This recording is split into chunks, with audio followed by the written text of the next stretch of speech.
I'm Clive Rossfield, brother and shield of Joshua, and you're watching Primalliquid.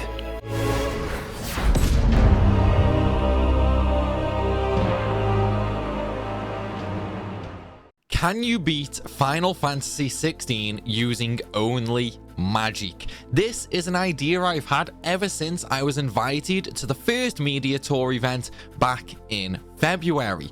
Then I cursed myself because magic is extremely weak compared to literally everything else in the game.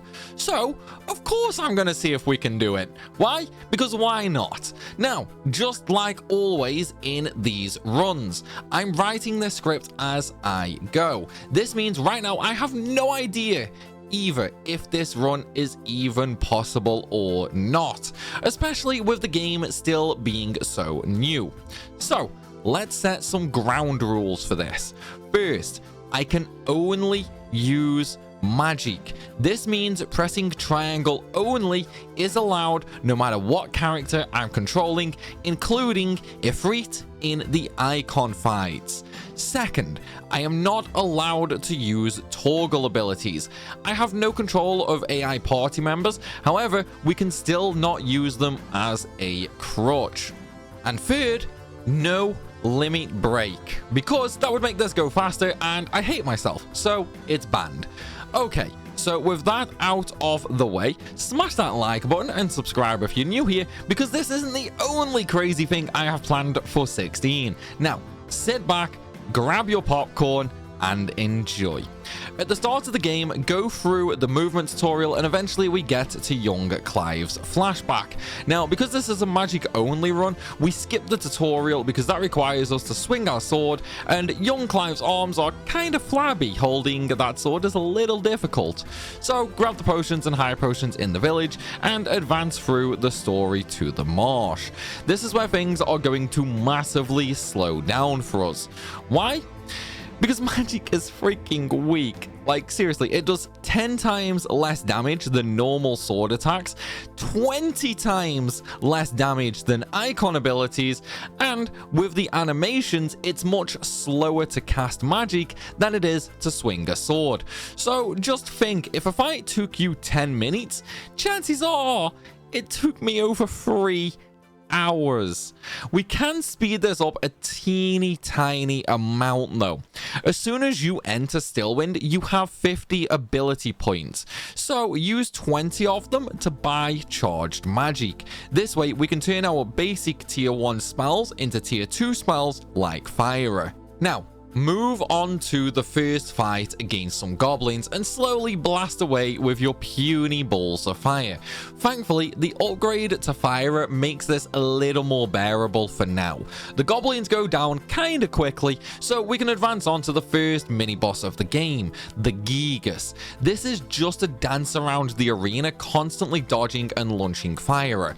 Fun fact though, this took 56 charged fire casts, and if we had to rely on just normal fire spells, which is 14 times weaker, it would have took 784 casts. I'm really glad MP is not a thing in this game. And then straight after that, it's time for the Marble. Pretty much the same thing as Gigas here, keeping a lot of distance and spamming fire. The only difference is Marble has a lot of long range attacks, so we have to be more careful. And oh, it is way longer. I gave up counting the fire casts after I hit 70 and wasn't even halfway through its health. This run is most assuredly going to suck for me. Now, we control Joshua, and same rules apply, magic only. So slowly blast your way through to the next boss, the Dragoon.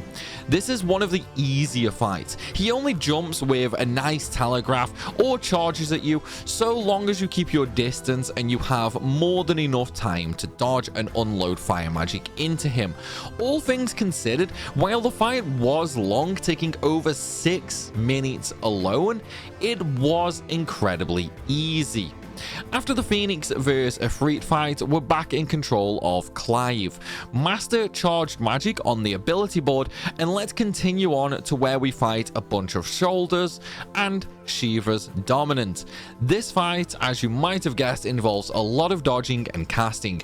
We have to be careful though, as the enemies we're facing now are fast, have charge abilities and long range attacks. Patience is key here, and eventually we do win the fight. Tiamat next is pretty much the same way. Now at this point, I'm well aware if these fights are taking so long now, then in the later half of the game things are really going to grind to a halt, especially because I need to do side quests for EXP, crafting materials, gil for healing items, and worst of all, renown. We need nearly 2,000 renown later for the accessory Ring of the Swift Shot. This is gonna suck for me big time. So back at the hideaway, it's time to do all available side quests for a small chunk of EXP and an accessory. We also upgrade all the equipment at Blackthorns. Better weapons will result in tiny damage upgrades to our magic after all. Next, we have Fafnir and the Black Raven. Both of these are more annoying than difficult because of the time they take. In fact, I even flawless Raven. At this point, I'm not overly worried about the difficulty early on. Mobs aren't super aggressive. It's later on I'm worried about, and of course the time the fights take is going to massively increase as we start getting more and more mobs with stagger bars. So Tirada is next, and while still pretty easy, I do get hit a few times as the timing of her attacks throws me off a little during her wind-up phases, as a overhead slash starts fast, but then slows down a little. Ultimately though, still a quick fight. The weapon upgrades and Badge of Might is helping a lot here for extra damage.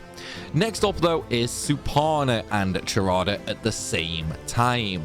Going up against two of them slows things down a lot, as having to dodge way more often. I did get hit a few times, and they're a lot tankier than previous enemies.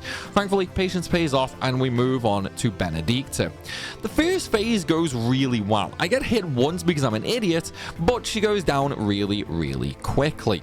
Second phase, not so much. She has a lot more health and harder to stagger, not to mention she hits a lot harder.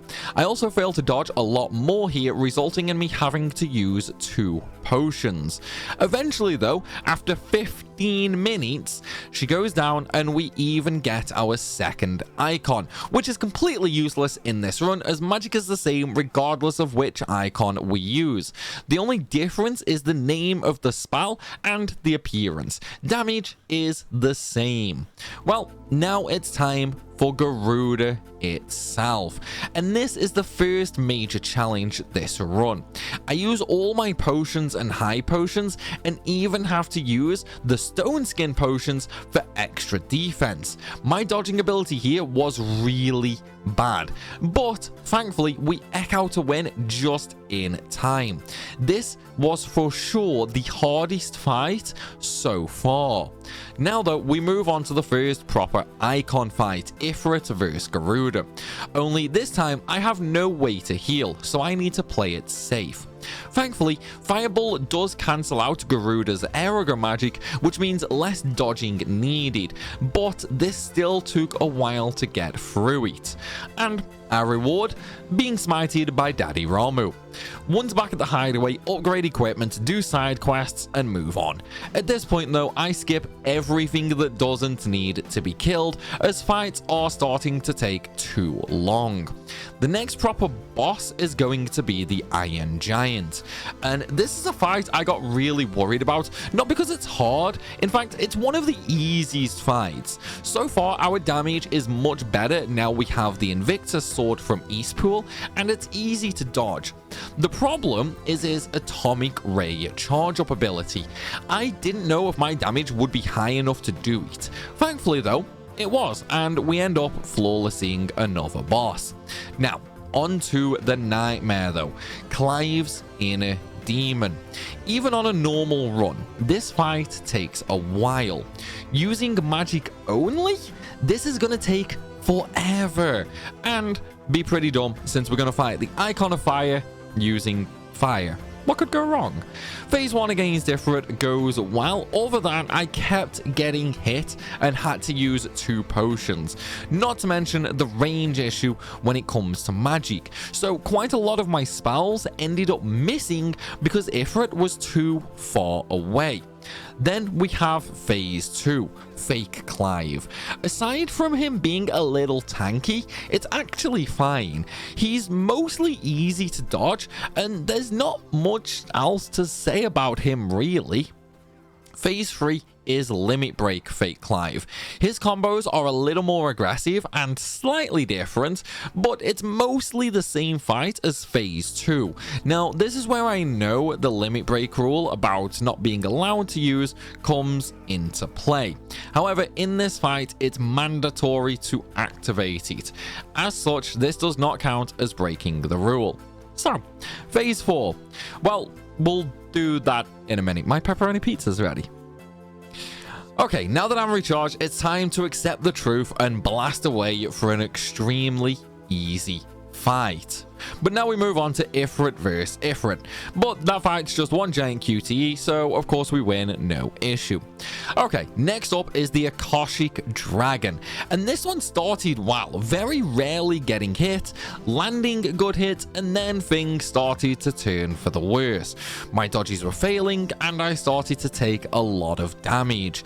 I had to end up using my high potions, which sucks, because even though I beat the dragon after a while, I'm more worried about the next fight, Typhoon and his minions, and that's what we have first, the minions, but they go down without any issue.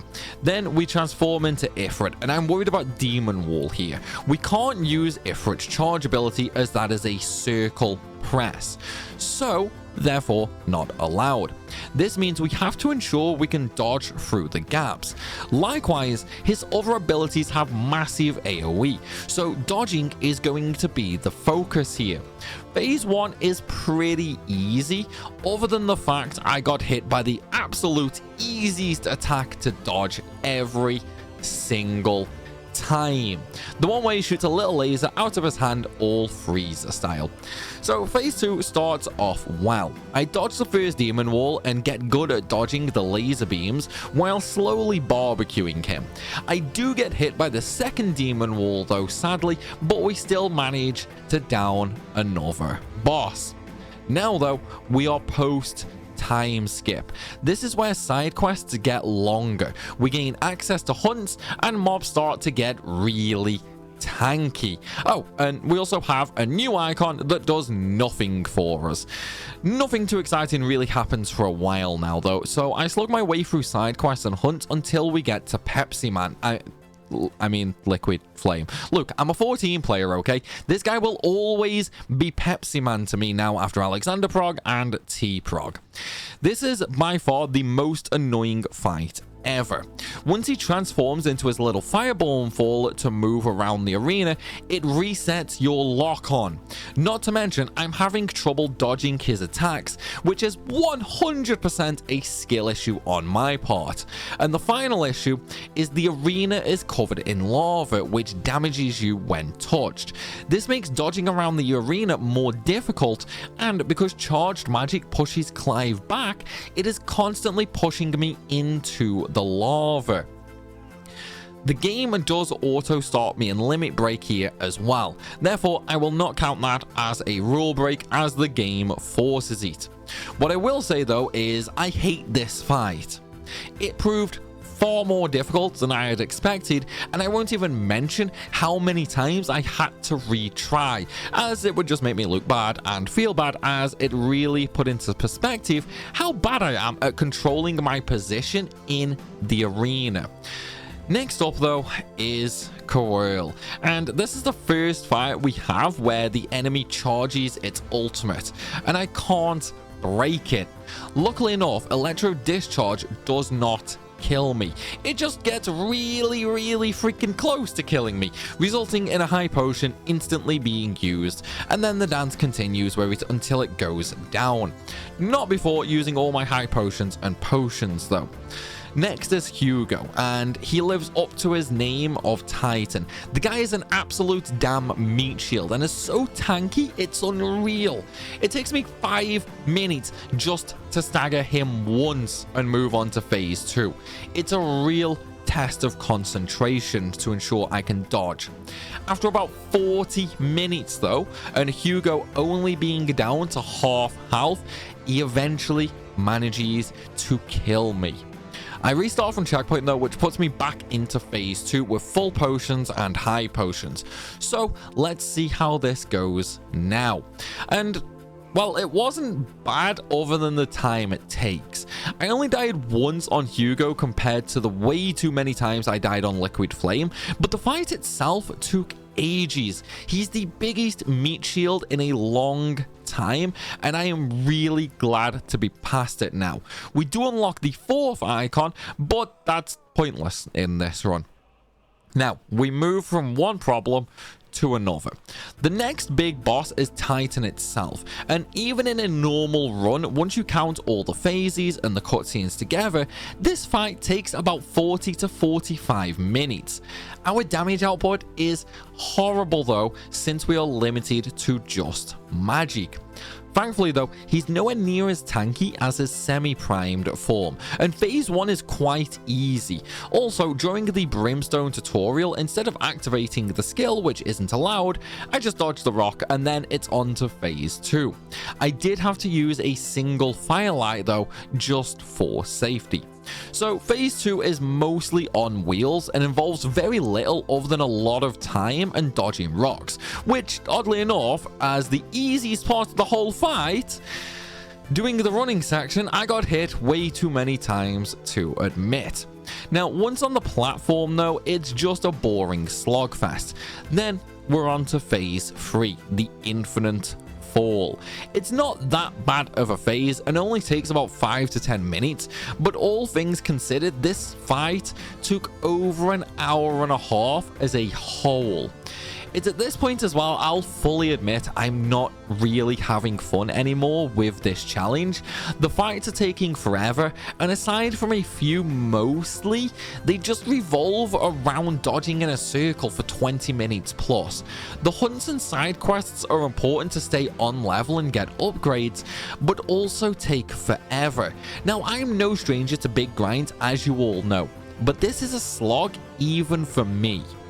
But we're going to push on anyway because we've already come this far.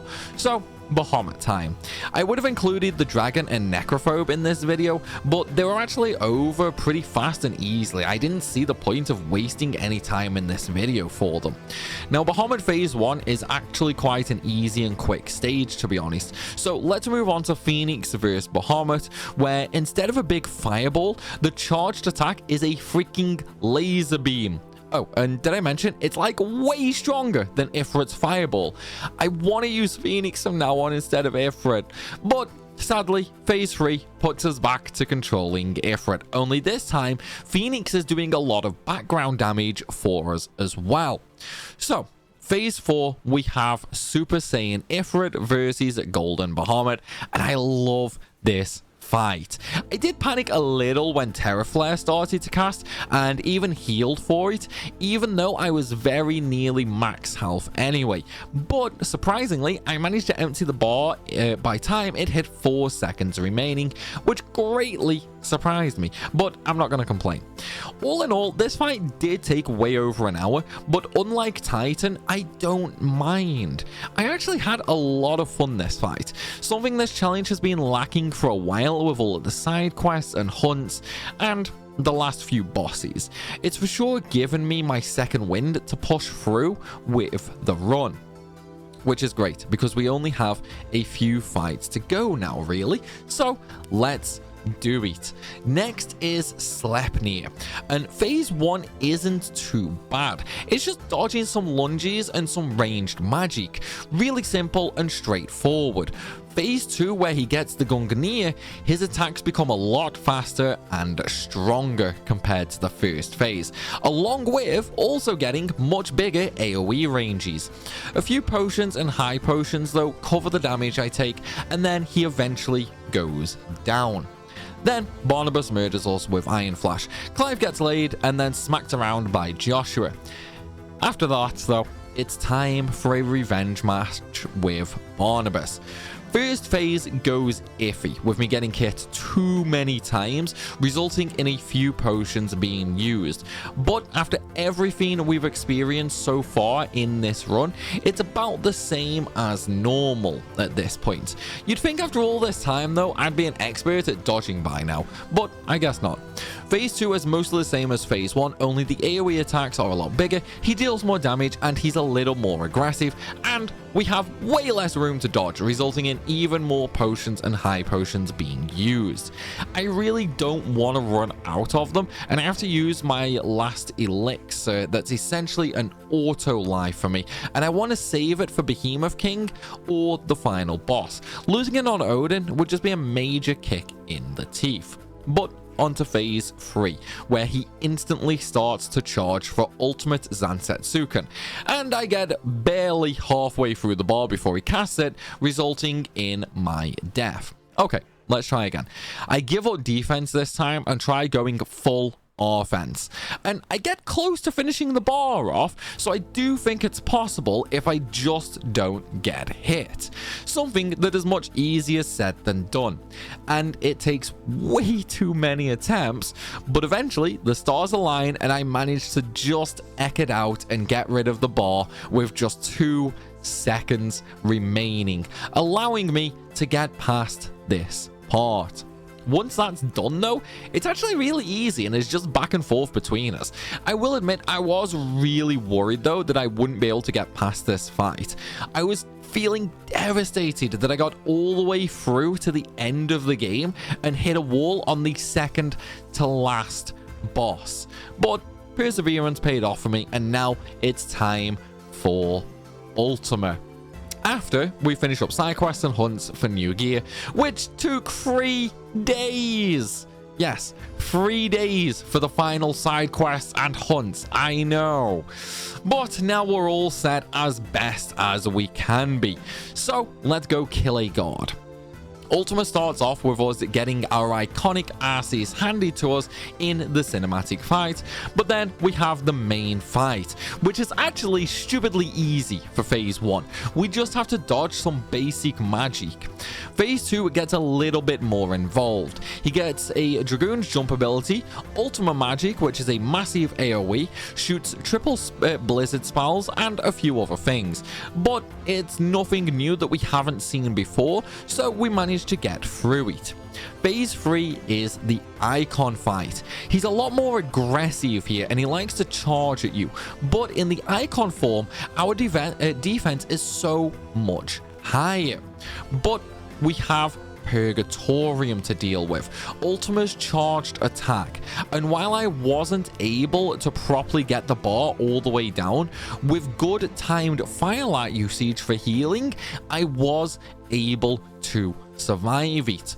The rest of the fight is just about keeping distance and dodging. Since it's the final fight, I take my time here.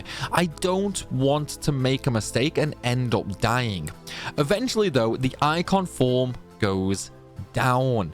Next phase is the final showdown. It's all or nothing now, where he goes through all the icon abilities and gets a huge new amount of magic, and this fight is all about taking my time. I also hold nothing back item wise.